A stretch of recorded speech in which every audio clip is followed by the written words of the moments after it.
Abraham married another wife whose name was Keturah. She gave birth to Zimran, Jokshan, Medan, Midian, Ishbak, and Shua. Jokshan was the father of Sheba and Dedan. Dedan's descendants were the Asherites, Letushites, and Leumanites. Midian's sons were Ephah, Epher, Hanok, Abida, and Eldah. These were all descendants of Abraham through Keturah. Abraham gave everything he owned to his son Isaac. But before he died, he gave gifts to the sons of his concubines and sent them off to a land in the east, away from Isaac. Abraham lived 175 years, and he died at a ripe old age, having lived a long and satisfying life. He breathed his last and joined his ancestors in death. His sons Isaac and Ishmael buried him in the cave of Machpelah near Mamre, in the field of Ephron, the son of Zohar the Hittite. This was the field Abraham had purchased from the Hittites, and where he had buried his wife Sarah. After Abraham's death, God blessed his son Isaac, who settled near Beer-lahai-roi in the Negev.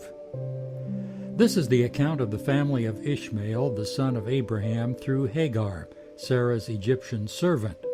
Here is a list by their names and clans of Ishmael's descendants.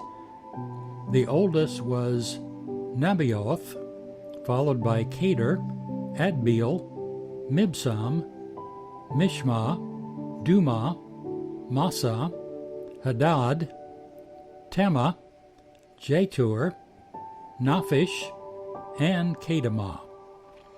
These 12 sons of Ishmael became the founders of 12 tribes named after them, listed according to the places they settled and camped. Ishmael lived for 137 years, then he breathed his last and joined his ancestors in death.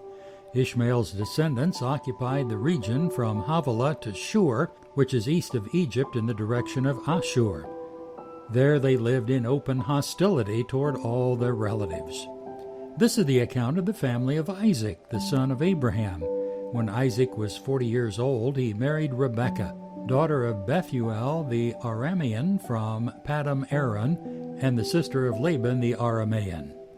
Isaac pleaded with the Lord on behalf of his wife because she was unable to have children. The Lord answered Isaac's prayer, and Rebekah became pregnant with twins.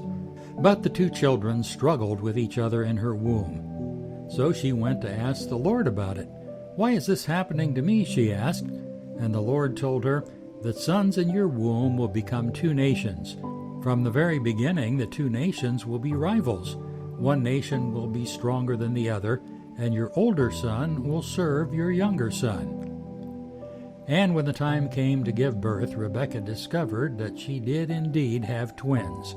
The first one was very red at birth and covered with thick hair like a fur coat, so they named him Esau.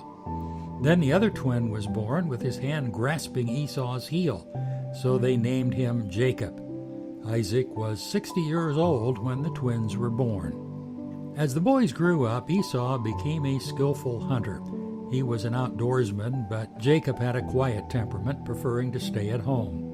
Isaac loved Esau because he enjoyed eating the wild game Esau brought home, but Rebekah loved Jacob.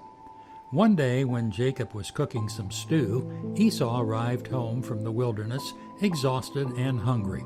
Esau said to Jacob, "I'm starved. Give me some of that red stew." This is how Esau got his other name, Edom, which means red. "All right," Jacob replied, "but trade me your rights as a firstborn son." "Look, I'm dying with starvation," said Esau. "What good is my birthright to me now?" But Jacob said, "First you must swear that your birthright is mine." So Esau swore an oath, thereby selling all his rights as the firstborn to his brother Jacob. Then Jacob gave Esau some bread and lentil stew. Esau ate the meal, then got up and left. He showed contempt for his right as the firstborn.